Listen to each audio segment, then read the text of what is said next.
Hi students, welcome to our channel. இந்த வீடியோவில் என்ன பார்க்க போகிறோம் அப்படின்னு சொல்லி பார்த்தீங்கன்னா 10th history 5th lesson social and religious reform movement in the 19th century. இந்த லெசனுக்கான எக்ஸ்ப்ளனேஷனை ஒரு ஸ்டோரி டைப்பில் பார்க்க போகிறோம். இதில் என்னென்ன விஷயங்கள் மென்ஷன் பண்ணியிருக்காங்க அப்படிங்கிறது ஸ்டோரி டைப் எக்ஸ்ப்ளனேஷனில் பார்த்துக்கலாம். சரிங்களா? இது மட்டும் இல்லாமல் நம்மளோட சேனலில் ப்ரீவியஸ் லெசன்ஸ்க்கான எக்ஸ்ப்ளனேஷன்ஸ், அதாவது line by line explanation plus story types explanations எல்லாமே நம்மளோட சேனலில் அப்லோட் பண்ணியிருக்கோம்.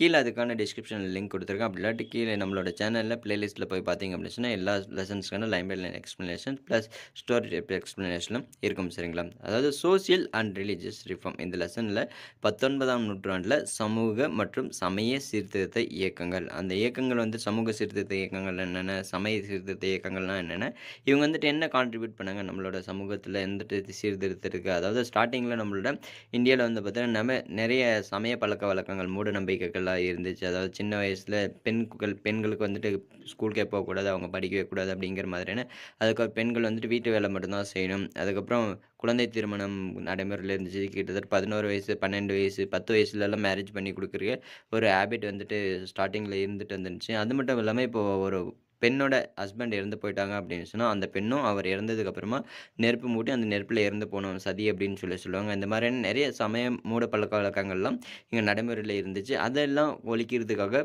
பாடுபட்ட முக்கியமான இயக்கங்கள் தான் இந்த social and religious reforms moments. சரிங்களா? அதாவது சமூக சமய சீர்திருத்த இயக்கங்கள். ஃபர்ஸ்ட் பார்த்தீங்கன்னா இன்ட்ரடக்ஷன். இங்கே இருக்கக்கூடிய இங்கிலீஷ் பீப்புள்ஸ் எல்லாமே, அதாவது இங்கிலீஷ் பீப்புள்ஸ் தான் ரூல் பண்ணிட்டு இருக்காங்க 19th சென்ச்சுரியில். அவங்கள மூலமாக நமக்கு கிடைச்ச ஒரு மிக முக்கியமான ஒரு பரிசாக பார்க்கப்பட்டது எதுன்னா, நமக்கு கொடுத்தவங்க எஜுகேஷன். எஜுகேஷன் தான் நம்மளுடைய இன்ன வரைக்குமே நம்மளை டெவலப் பண்ணி கொண்டுட்டு போயிருக்கு. இந்த எஜுகேஷன் சிஸ்டமை நமக்கு இன்ட்ரடியூஸ் பண்ணவங்க யார் அப்படின்னு சொன்னால் பிரிட்டிஷ். சரிங்களா? அவங்க இன்ட்ரடியூஸ் பண்ணது மூலமாக அவங்களோட கல்ச்சர் ப்ளஸ் அவங்களோட தாட்ஸ், அவங்களோட கண்ட்ரியில் என்னென்ன மாதிரியான ட்ரெடிஷன்ஸ் இருக்குது, அந்த மாதிரி அவங்க கல்வி மட்டுமே நமக்கு கொடுக்கல. ப்ளஸ் அவங்களோட நாட்டில் என்னென்ன மாதிரியான சமய பழக்கங்கள் இருக்குது, இந்த மாதிரியான நிறைய இன்ஸ்பிரேஷன்ஸ் ப்ளஸ் நிறைய நம்மளோட கல்ச்சரில் ட்ரெடிஷனில் அதே மாதிரி இம்பேக்ட் ஆகுது. அது மூலமாக இங்கே இருக்கக்கூடிய நிறைய மக்கள் பார்த்தீங்கன்னா நிறைய educated peoples British plus western கண்ட்ரீஸோட ஐடியாலஜிஸை ஃபாலோ பண்ண ஆரம்பிக்கிறாங்க. வெஸ்டர்ன் கண்ட்ரியில் பார்த்தீங்கன்னா எந்த மாதிரியான ஐடியாலஜிஸ் பயன்படுத்தி அவங்க டெவலப் பண்ணாங்க அப்படிங்கிற மாதிரியான தாட் பார்த்தீங்கன்னா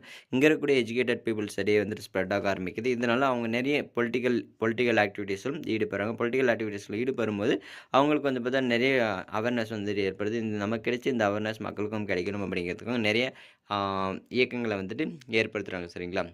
தென் அதாவது இந்த மாதிரி சமூக சீர்திருத்த இயக்கங்களில் முக்கியமானவங்க யாராக கருதப்படுறாங்க அப்படின்னு சொல்லி பார்த்தீங்கன்னா ஆரிய சமாஜ், பிரம்ம சமாஜ் அப்படின்னு சொல்லி கருதப்படுது. ஆரிய சமாஜ், பிரம்ம சமாஜ் அப்படின்னு சொன்னால், ஆரிய சமாஜ் யார் ஏற்படுத்துகிறார் அப்படின்னு சொன்னால் இது சமய சீர்திருத்த இயக்கம். பிரம்ம சமாஜ் பார்த்தீங்கன்னா இது ஒரு சமூக சீர்திருத்த இயக்கம். அதே மாதிரி தமிழ்நாட்டில் நிறைய லீடர்ஸ் இருக்கிறாங்க. ஜோதிபா புலே இவர் எல்லாமே பார்த்தீங்கன்னா பூனேயில் இருக்கக்கூடிய, பூனே மகாராஷ்டிராவில் இருக்குது. அங்கேருந்து மிகப்பெரிய ஒரு சீர்திருத்தவாதி. அதுக்கடுத்து நாராயணகுரு, ஐயங்காளி இவங்க 2 பேருமே கேரளாவில் இருக்கக்கூடியவங்க. கேரளாவிலேருந்து அவங்க கேரளாவில் இருக்கக்கூடிய பகுதிகள் மக்களுக்கு முன்னேற்றத்துக்காக பாடுபட்டவங்க. நம்மளோட தமிழ்நாட்டில் சமூக சீர்திருத்தத்துக்காக பாடுபட்டவங்க முக்கியமானவங்க யார் அப்படின்னு சொன்னால் ராமலிங்க அடிகள், அயோத்திதாசர் இவங்க எல்லாமே பார்த்தீங்கன்னா தமிழ்நாட்டில் நம்மளோட சமூக சீர்திருத்த இயக்கங்கள்ல முன்னோடியாக கருதப்படுறாங்க. சரிங்களா?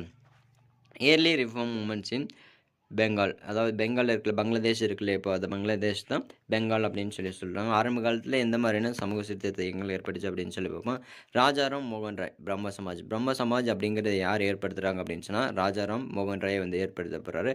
இவர் சமூக சீர்திருத்தவாதிகளின் முன்னோடி அப்படின்னு சொல்லப்படுறாரு. ஏன் அப்படின்னு சொன்னால் இங்கே இருக்கக்கூடிய மக்கள் எல்லாருமே இந்த சமூக சீர்திருத்த இயக்கங்கள் அதே மாதிரி ஏற்படுத்துறதுக்கு முன்னாடியே ஃபஸ்ட்டு மக்களோட சமய சீர்திருத்தத்துக்காக முக்கியமான போராட்டம் பண்ணவர் இவர் ராஜாராம் மோகன் ராய். இவர் இங்கே இருக்கக்கூடிய சான்ஸ்கிரிட், அரபிக், பெர்ஷியன், இங்கிலீஷ் இதெல்லாமே பார்த்தீங்கன்னா மிகப்பெரிய புலமை வாய்ந்தவராக இருக்கிறாங்க. சரிங்களா? அதுக்கடுத்து ஸ்காலர் அப்படின்னு சொன்னால் புலமை வாய்ந்தவர். சரிங்களா? நிறைய லாங்குவேஜஸில் புலமை வாய்ந்தவராக இருக்கிறாரு. இங்கே இருக்கக்கூடிய மக்கள் எல்லாமே பார்த்தீங்கன்னா இவங்க நீங்கள் சமய பழக்க வழக்கங்களை பின்பற்றுறது சரி, ஆனால் நீங்கள் நிறைய மூட பழக்க வழக்கங்களை பின்பற்றுறீங்க. நம்மளோட ஓல்டு நூல்ஸ், அதாவது உபநிடதங்கள் அப்படின்னு சொல்லுவாங்க. ரிக்கேஜூர், சாம, அதர்வனம் இது வேதங்கள். அதே மாதிரி உபநிடதங்கள் அப்படின்னு சொல்லுவாங்க. அதாவது புக்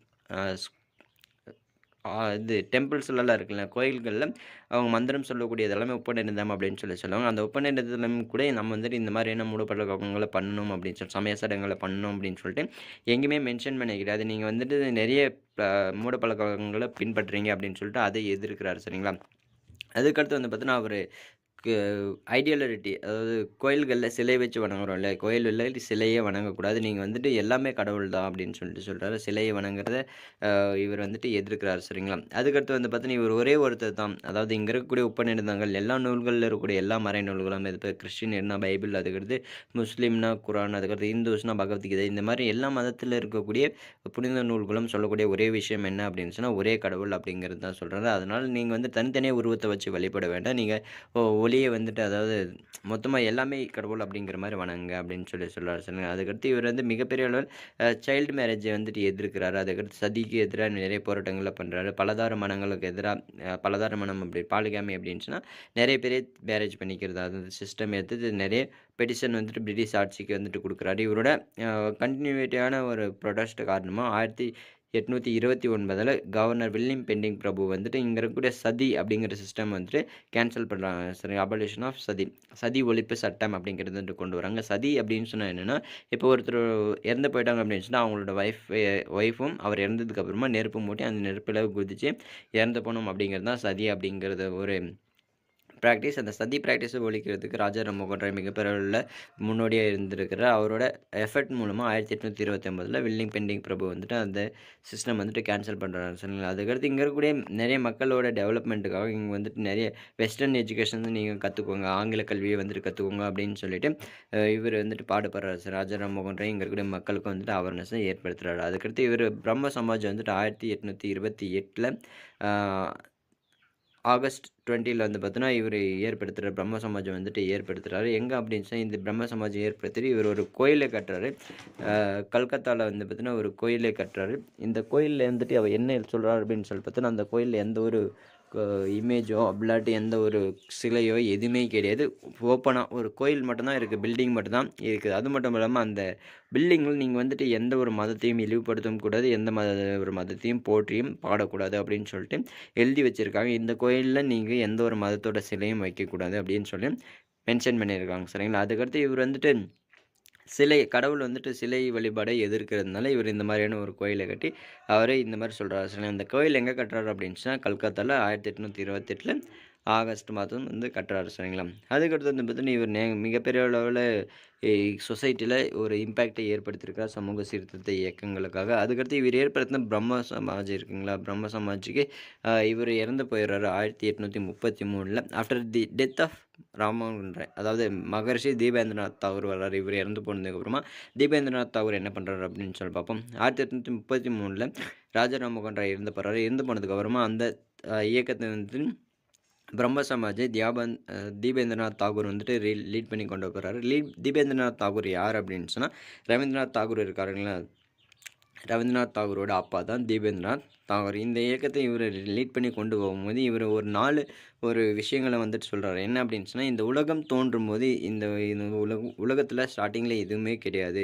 இந்த உலகத்தை உருவாக்குனா ஒரு சூப்பர் பவர், சுப்ரீம் பவர் அப்படின்னு சொல்லுவாங்க. அந்த சூப்பர் பவரான ஒருத்தர் தான் இந்த யூனிவர்ஸை வந்துட்டு உருவாக்கி இருக்கிறாரு. அவர் தான் ஒரு உண்மையான கடவுள். அதே மாதிரி அவர் தான் எல்லா இடத்துலையும் வந்து பார்த்தீங்கன்னா பரவி இருக்கிறாரு. அவருக்கு தான் அதீத சக்திகள் இருக்குது. எல்லாமே அவரோட கண்ட்ரோல் கீழே தான் இருக்குது. அவர் இல்லை அப்படின்னு சொன்னால் இந்த உலகமே இல்லை அப்படின்னு சொல்லிட்டு சொல்கிறாரு. அதுக்கடுத்து 3வது பாயிண்ட் என்ன அப்படின்னு சொன்னால், நம்மளோட பிறவி பயன் என்ன அப்படின்னு சொல்லி பார்த்தோன்னா, அவரை வந்துட்டு நம்ம வணங்குறது மூலமாக அவரோட அடிகளிலே போய் சேர்றது தான் நம்மளோட பிறவி பயன் அப்படின்னு சொல்கிறார். அதுக்கடுத்து அதுக்கப்புறம் இவர் என்னென்ன சொல்கிறார் அப்படின்னு சொன்னால், அவர் அடையிறதுக்கான முக்கியமான வழி என்ன அப்படின்னு சொன்னால், அவர் என்ன சொல்கிறாரோ அதை அப்படியே செய்கிறது. இப்போ குரானில் ஏதாச்சும் சொல்லியிருந்தாங்களா, இந்த மாதிரி நீங்கள் மதங்களை பின்பற்றுங்க, மதத்தை பரப்புங்க அப்படின்னு சொல்லியிருந்தாங்கன்னா, அதை அவங்க என்ன சொல்கிறாங்களோ அதை செய்கிறது தான் நம்மளோட பணி. அது மூலமாக தான் நம்ம அவரை அடைய முடியும் அப்படின்னு சொல்கிறாரு. இவருக்கு அடுத்து வந்து பார்த்தீங்கன்னா கேசப் சந்திர சென் பிரம்ம சமாஜ் ஆஃப் இந்தியா, அதாவது பிரம்ம சமாஜம் இருக்குல்ல, தேவேந்திரநாத் தாகூர் வந்து ரன் பண்ணிட்டு இருக்கும்போது இந்த இயக்கத்தில் பிரம்ம சமாஜில் கேசப் சஞ்சர் சென் வந்துட்டு 1857 வந்துட்டு சேர்றாரு. 57 சேர்ந்த உடனே 57 கொஞ்சம் ஒரு பிரச்சனை வருது இவருக்கும் தீபேந்திரநாத் தாகூருக்கும். 1866 வந்து பார்த்தீங்கன்னா இந்த பிரம்ம சமாஜ் வந்து ரெண்டாக பிரியுது. இவரோட தீபேந்திரநாத் தாகூரோட மிகச்சிறந்த ஒரு சீடராக வந்து கருதப்பட்டவர் தான் கேசப் சந்திர சென் சரிங்களா. இவர் வந்துட்டு அவரோட முக்கியமான சீடராக இருந்தாலுமே அவருக்கும் தீபேந்திரநாத் தாகூருக்கும் ஒரு பிரச்சனை வரும்போது இவர் வந்து பார்த்தீங்கன்னா அந்த பிரம்ம சமாஜ்லேருந்து திரும்பி வெளியே போயிடுறாரு. வெளியே போனதுக்கப்புறமா அதுக்கப்புறமா தீபேந்திரநாத் தாகூர் ரன் பண்ணிட்டு இருந்த பிரம்ம சமாஜ் ஆதி பிரம்ம சமாஜ் அப்படின்னு சொல்லி ரன் பண்ண வச்சு, அதுக்கடுத்து இவர் வந்துட்டு இன்னொரு பிரம்ம சமாஜ் வந்துட்டு ஆரம்பிக்கிறாரு. அதுக்கடுத்து இந்த பிரம்ம சமாஜில் இருக்கக்கூடிய லீடர்ஸ்க்கும் அதே மாதிரி கேசப் சந்திரசனுக்கும் ஒரு முக்கியமான ப்ராப்ளம் இருந்தது. என்ன அப்படின்னு சொல்லி பார்த்தீங்கன்னா, கேசப் சந்திரசன் அவங்களோட சின்ன குழந்தைய, அதாவது 14 வயசு இருக்கக்கூடிய அவங்களோட பெண் குழந்தை இந்திய இளவரசர் ஒருத்தருக்கு மேரேஜ் பண்ணி தந்துடுறாங்க. ஆனால் இந்த பிரம்ம சமாஜில் இருக்கக்கூடிய லீடர்ஸோட முக்கியமான குறிக்கோள் என்ன அப்படின்னு சொன்னால், இந்த குழந்தை திருமணத்தை எதிர்க்கணும் அப்படிங்கிறது தான். இதனால் இங்கே இருக்கக்கூடிய இந்த கேசப் சந்திரசனோட ஆர்கனைசேஷனில் இருந்தவங்க எல்லாருமே பிரிஞ்சு போய் சாதாரண சமாஜ் அப்படிங்கிற ஒன்று ஆரம்பிக்கிறாங்க. சரிங்களா? அதுக்கடுத்து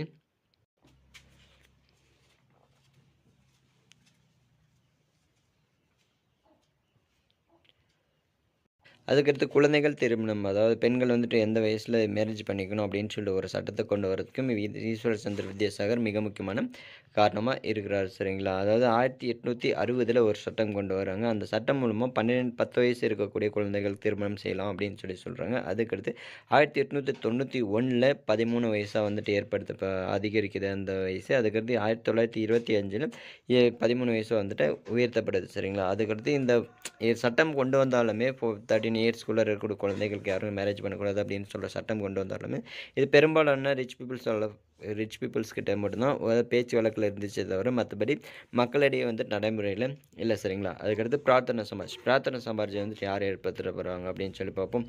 பிரார்த்தனை சமாஜ் வந்து பார்த்தீங்கன்னா மகாராஷ்டிராவில் ஏற்படுத்தப்பட்ட மிக முக்கியமான ஒரு இயக்கமாக வந்து பார்க்கப்படுது. 1867 பிரார்த்தனை சமாஜம் வந்துட்டு ஏற்படுத்துறது யார் அப்படின்னு சொன்னால் ஆத்மராம் பாண்டுரங் ஏற்படுத்துகிற இந்த பிரார்த்தனா சமாஜில் 2 முக்கியமான தலைவர்கள் இருக்கிறாங்க. அவங்க யார் அப்படின்னு சொல்லி பார்த்தீங்கன்னா, ஆர்சி பண்டர்கர், அதுக்கடுத்து ஜஸ்டிஸ் மகாதேவ் கோவிந்த் ரானடே, எம்ஜி ரானடே அப்படின்னு சொல்ல போகிறாரு. இவங்க மிக முக்கியமான ஒரு தலைவராக வந்து பார்க்கப்படுறாங்க. இந்த பிரார்த்தனை சமாஜோட கொள்கைகளை மக்களிடையே கொண்டு சேர்க்கிறதுல இவங்க மிக முக்கிய பங்காற்றிருக்காங்க. அதே மாதிரி casting dining, inter caste marriage, widow remarriage, அவங்களோட டெவலப்மெண்ட்டுக்காக பாடுபட்டவங்களும் முக்கியமானவர்களாக இவங்க வந்துட்டு பார்க்கப்படுறாங்க. சரிங்களா? அதுக்கடுத்து ரானடே வந்து பார்த்தீங்கன்னா 1842 91 வரையும் இருக்கிறார். இவர் நிறைய இயக்கங்களை வந்துட்டு ஏற்படுத்துகிறார். விடோ ரீமேரேஜ் அசோசியேஷன், அதாவது விதவைகள் மறுமண சங்கம் அப்படிங்கிறது 1861 மகாராஷ்டிராவில் ஏற்படுத்துகிறாரு. அதுக்கடுத்து பூனா சர்வஜனிக் சபா அப்படிங்கிறது 1870